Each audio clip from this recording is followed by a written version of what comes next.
If your containers always seem to struggle in July, I can almost guarantee you're making the same mistake I made for years. You're trying to protect every plant from the heat instead of growing the ones that were actually built for it.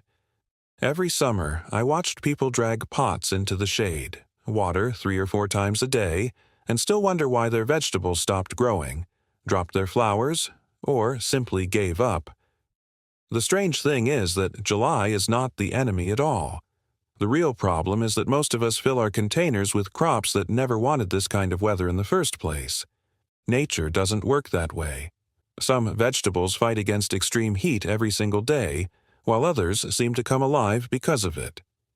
Once I finally understood that simple truth, my whole summer garden changed. Instead of worrying every time the forecast showed another week of blazing sunshine, I started looking forward to it because I knew certain vegetables would use that heat like free fuel. Their roots kept growing, their leaves stayed healthy, and their harvests became bigger just when everyone around me was complaining that the season was ruined. That was the lesson an older gardener quietly shared with me many years ago, and I have never forgotten it. He told me to stop fighting the weather and start choosing plants that had already solved the problem long before we ever planted them. The more I paid attention, the more I realized he was absolutely right. Today, I want to save you from wasting water, time, and money by showing you 15 vegetables that truly enjoy July conditions in containers. We will count them down from number 15 all the way to the one I would never spend a summer without. For every plant, I'll explain why it survives intense heat so well, what makes its leaves, roots, or growth habits different, what size container gives the best results, how I water it without wasting a drop, and I'll also share interesting facts supported by university and agricultural research that explain why these crops perform so well when temperatures climb. And before we finish, I'll show you one forgotten container trick that protects roots from dangerous overheating without expensive equipment. Most gardeners never think about it, but once you see it, you'll never look at a plastic pot the same way again. Let's begin our countdown with number 15, because this little vegetable surprises almost everyone who tries it. I'm talking about okra. Many gardeners overlook it because they think of it as a southern crop that only belongs in large gardens, but I have found that it performs beautifully in containers once the real summer heat arrives. In fact, July is often when okra finally begins growing the way it was designed to grow. Its leaves have a shape that allows air to move freely around them, and its deep, determined root system searches for moisture far below the surface instead of depending on constant watering. Even the fine hairs covering the stems and leaves help reduce moisture loss during the hottest afternoons. Researchers from several agricultural extension programs, including Texas A&M AgriLife Extension and the University of Florida, have shown that okra continues producing well during periods that slow many other vegetables because high temperatures actually support its flowering and pod development when the plant has enough sunlight and steady moisture. For containers, I always recommend at least a 5-gallon pot, although a 7-gallon container gives the roots more room and rewards you with larger harvests. Use loose potting soil mixed with compost, so excess water drains away easily while still holding enough moisture between waterings. Water deeply rather than often, because shallow watering encourages weak roots. 1 bamboo stake is usually enough to support the main stem once the plant begins producing pods. There is also a little piece of history I enjoy sharing. Okra traveled across continents centuries ago and became an important crop because it tolerated conditions that caused many other vegetables to fail. Families depended on it during long hot summers because it simply kept producing when gardens looked tired. Now let's move to number 14, a vegetable that many people plant too early and then wonder why it struggles. Yard-long beans seem almost impatient while the weather is mild, but once July heat settles in, they suddenly take off with remarkable speed. Their climbing habit allows excellent air circulation, their leaves recover quickly after hot afternoons, and their flowers continue setting pods when common beans often stop. Studies from tropical agriculture programs and university vegetable trials have repeatedly shown that these beans perform exceptionally well under sustained warm conditions. Give them a tall trellis, a container holding at least 7 gallons of soil, and consistent watering at the base, and they will often reward you far beyond what most gardeners expect. But the next vegetable on this list has an even more remarkable way of turning intense July sunshine into rapid growth, and almost nobody talks about why it works so well. Number 13 may surprise you because many people think peppers suffer in extreme heat, but that is only true for certain types. Hot peppers, especially varieties that came from warm climates, are remarkably well adapted to July conditions. Their leaves develop a light waxy coating that helps slow water loss, and their root systems become surprisingly efficient once the soil stays consistently warm.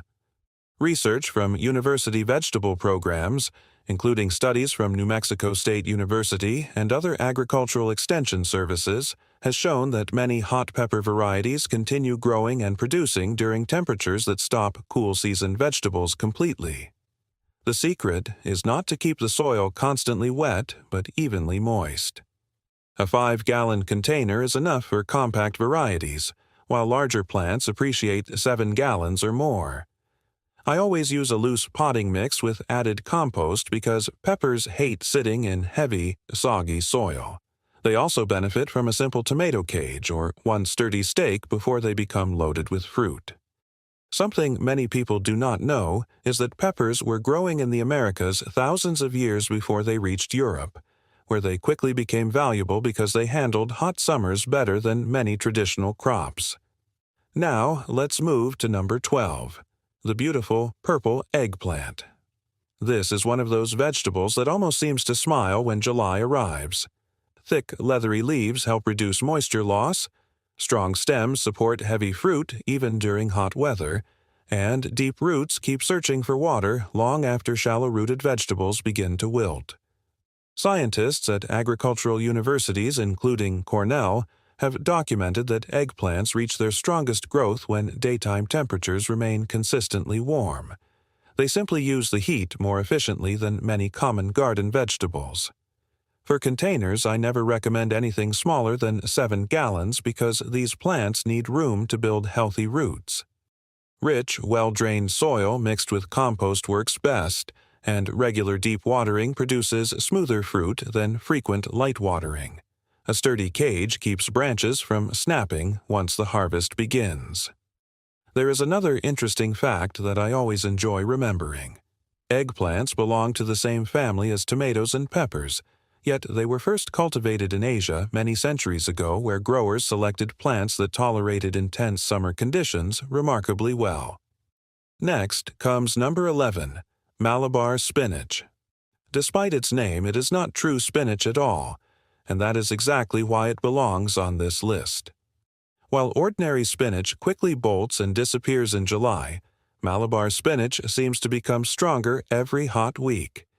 Its thick, succulent leaves store moisture, the vines continue climbing during intense sunshine, and the plant keeps producing tender leaves when many leafy greens have already finished for the season.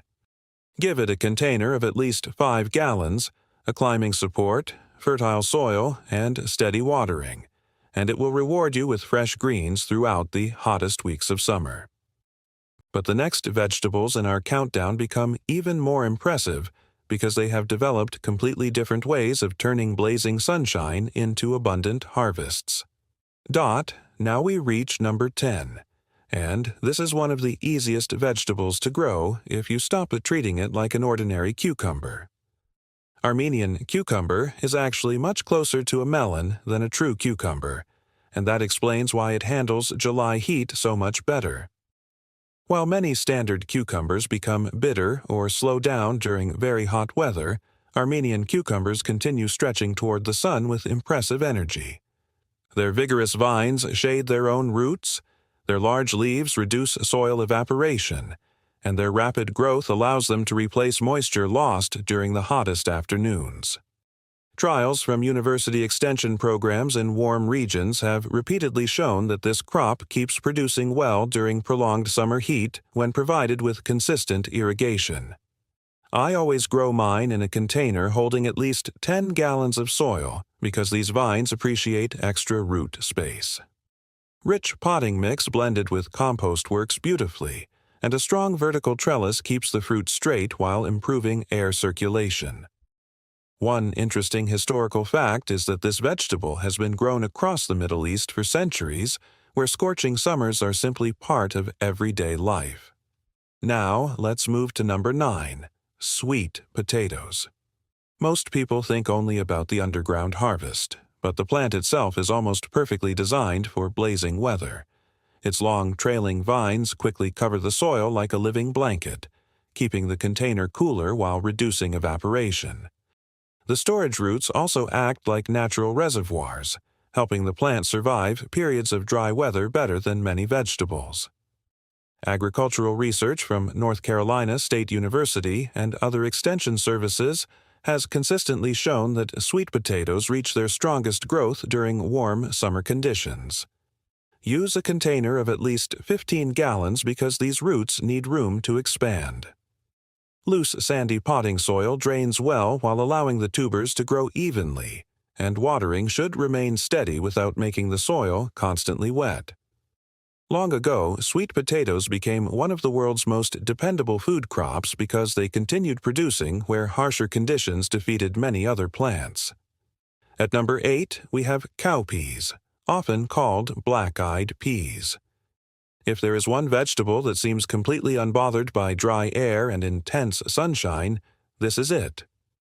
Cowpeas evolved in hot climates where conserving water meant survival. Their leaves naturally reduce moisture loss, nitrogen-fixing roots improve soil fertility, and many varieties continue flowering even during prolonged heat waves. Studies from agricultural research stations across the southern United States have demonstrated their outstanding tolerance to high temperatures and dry conditions. A 7-gallon container, well-drained soil, moderate watering, and a simple trellis for climbing varieties are usually all they need. The next vegetable climbs even faster, grows even more aggressively in July, and has one biological advantage that makes it almost seem as though the hotter the weather becomes, the happier it is. We have finally reached the top 7, and these are the vegetables I never leave out of my container garden when July arrives. Number 7 is New Zealand spinach, another plant that confuses many gardeners because it behaves nothing like ordinary spinach. While regular spinach quickly bolts as temperatures rise, New Zealand spinach seems to welcome the hottest part of summer. Its thick, fleshy leaves hold moisture naturally, allowing the plant to stay productive even when afternoon temperatures become uncomfortable for both people and plants. Agricultural trials in warm climates have repeatedly shown that it continues producing fresh, edible leaves throughout periods that end the season for traditional spinach. A 5-gallon container is usually enough because the plant spreads across the surface rather than growing deep roots. Rich, loose soil mixed with compost and regular deep watering keep it growing steadily. It is also fascinating that this plant was first collected from the Pacific region where coastal heat and strong sunshine shaped its remarkable ability to thrive under difficult conditions. At number 6 comes roselle, also known as Florida cranberry or Hibiscus sabdarifa. Although many people grow it for its colorful calices, the tender leaves are also edible and highly valued in many countries. This plant almost seems built for relentless sunshine. Its thick stems continue transporting water efficiently even during prolonged hot weather, while its broad leaves recover quickly after intense afternoon heat. Research from tropical agriculture programs has confirmed that roselle performs best during long warm growing seasons with abundant sunlight. Because it develops into a large plant, I recommend a container of at least 15 gallons with fertile, well-drained soil. It appreciates consistent moisture but dislikes standing water, and one strong stake keeps it stable as it grows taller. For centuries, families across Africa and Asia depended on this remarkable crop because it produced food and refreshing drinks during the hottest months of the year. Now we come to number 5, luffa. Most people only think about the natural sponge, but before the fruits mature, they are delicious vegetables. Luffa vines seem unstoppable once July heat settles in. Large leaves capture enormous amounts of sunlight, vigorous roots absorb water efficiently, and the rapid climbing habit allows excellent airflow around the foliage. University extension recommendations for warm climate gardening consistently recognize luffa as one of the strongest performers during sustained summer heat. Give it a container holding at least 15 gallons of soil and a very sturdy trellis because mature vines become surprisingly heavy. Water deeply, feed occasionally with compost, and let the plant climb as high as possible.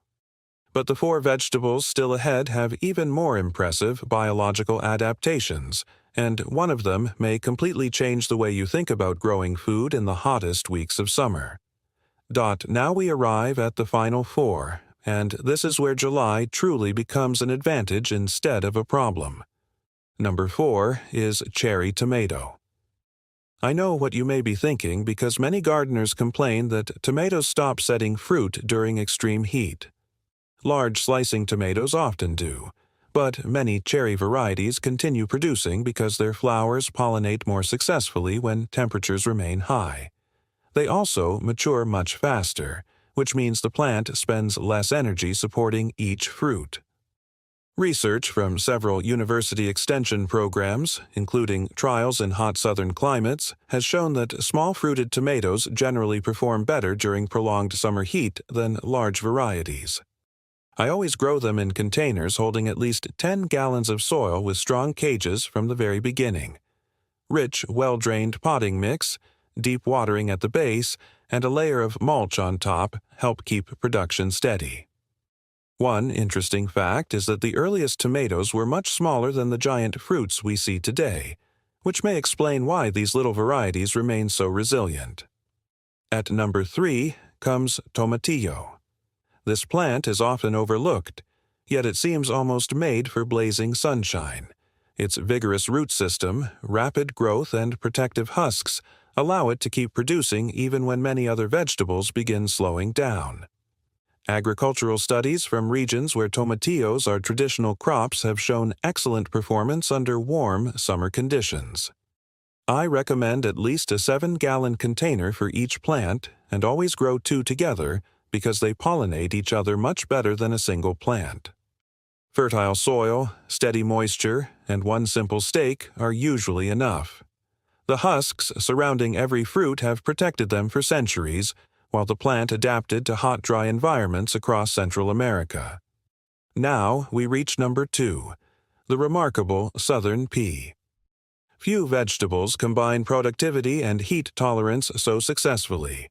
Its roots fix nitrogen naturally, improving soil while feeding the plant, and its leaves continue functioning efficiently during long periods of intense sunshine.